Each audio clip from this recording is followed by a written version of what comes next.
Assalamualaikum. Waalaikumsalam, silakan masuk. Silakan duduk. Terima kasih, Bu. Adiknya sendiri? Iya, saya sendiri. Sebelumnya ini dengan siapa? Baik, perkenalkan, Bu, saya Nandarianti, kelas 11 di Madrasah Aliyah Negeri Cimahi. Berasal dari mana ya? Saya berasal dari Cimahi. Oke, perkenalkan nama saya Hanifah Muslimah. Di sini Adik bisa panggil saya Ibu atau Mbak. Sepertinya ada yang bisa saya bantu ya, Dek. Sehingga Adik datang ke sini. Iya, Bu, saya melihat di sosial media pamflet konseling ini. Apakah Adik sebelumnya pernah berkonseling? Belum. Oke, selama berkonseling, saya akan memberi waktu selama 40 menit. Bagaimana? Apakah Ade tahu konseling itu apa? Maaf, Bu, saya belum tahu konseling itu apa ya? Konseling itu adalah proses bantuan yang diberikan oleh para ahli kepada individu yang mengalami masalah. Nah, sekarang yang Ibu lihat, Ade itu sangat gelisah. Ada apa ya? Ada yang bisa dibicarakan? Iya, Bu, saya memang sedang gelisah perihal masalah sekolah saya. Masalah apa ya? Jadi begini, Bu, sudah hampir 3 bulan ini, bisa 2-3 hari dalam seminggu saya bolos sekolah. Sebenarnya saya itu ingin memperbaiki diri, tapi saya itu belum bisa terbuka kepada guru BK dan orang tua saya, dan saya juga nggak tahu, Bu, mau memulainya dari mana. Sebelumnya apa yang membuat kamu jadi bolos sekolah? Karena saya sudah malas dan ada beberapa mata pelajaran yang saya kurang suka, Bu. Makanya saya lebih memilih bolos sekolah dan pergi nongkrong bersama teman-teman saya. Kira-kira pelajaran apa yang bikin adik kurang suka dan apa sih sebabnya? Pelajaran yang berhubungan dengan hitung-menghitung, Bu. Yang membuat saya jadi malas dan gurunya pun sedikit killer. Sebelumnya, apakah ada pengalaman yang membuat adik jadi bolos sekolah? Sebenarnya saya tidak suka dengan pelajaran yang berhubungan dengan hitung-menghitung, tetapi orang tua saya itu memaksa saya buat masuk jurusan IPA. Awalnya sih selama 2 bulan ini saya mengikuti, namun kesini-sini saya merasa bosan dan jenuh. Makanya saya lebih memilih untuk bolos dan nongkrong bersama teman-teman saya. Apakah adik sering dipanggil guru BK adik dan apakah orang tua adik juga dipanggil oleh pihak sekolah? Iya, Bu, sudah sering sekali saya dan orang tua saya dipanggil ke ruang guru BK. Tetapi saya sendiri belum bisa bercerita sepenuhnya kepada guru BK dan orang tua saya.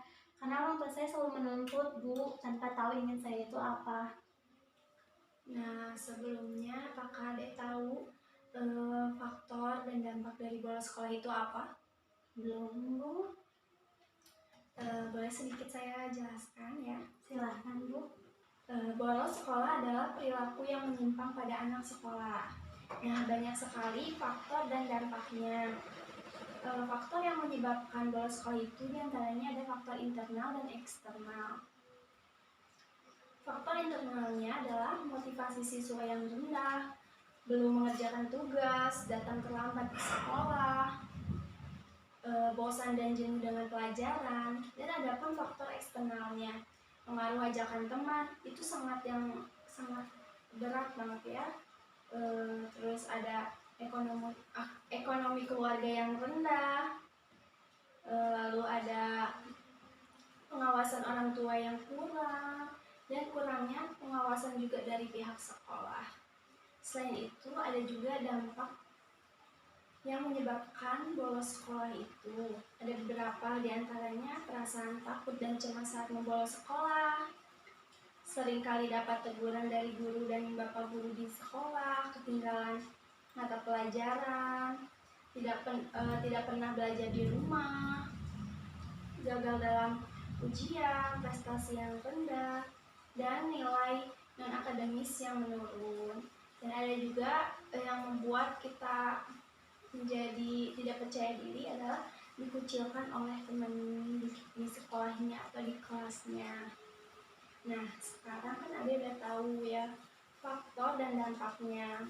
Untuk itu, kita sama-sama mencari solusi yang tepat yang sedang dialami oleh Ade.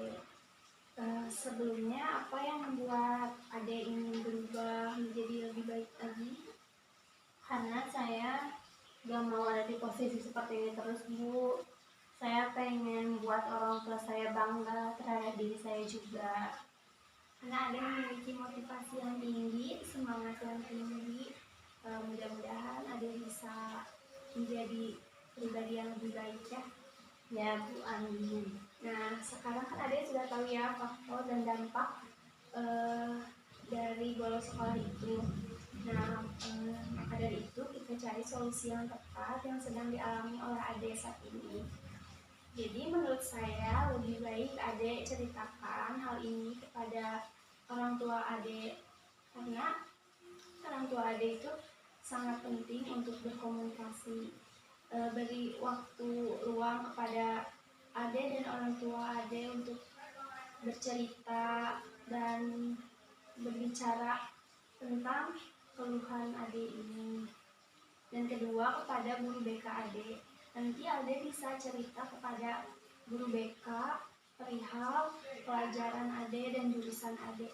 Nanti ibu Ade juga bakalan mengerti mengapa Ade seperti ini dan menjadi kendala Ade saat ini kenapa lebih baik. Jadi Ade terbuka kepada orang tua dan guru BK Ade di sekolah agar bisa dibicarakan baik-baik dan bersama Ade.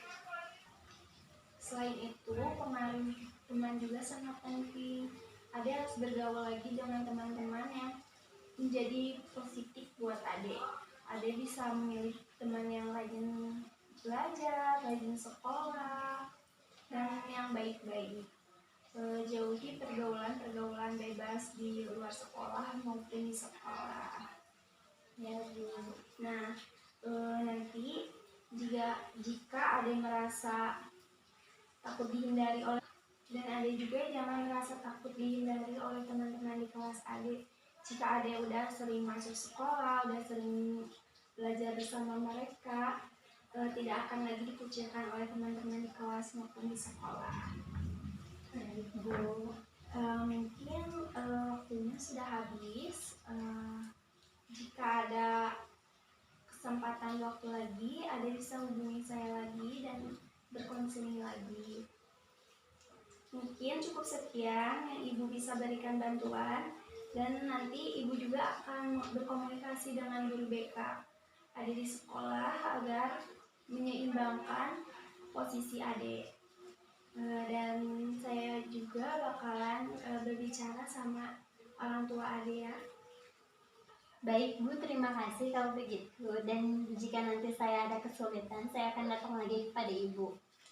Baik, selagi saya bisa membantu, saya akan bantu Ade. Terima kasih juga Ade sudah percaya pada saya.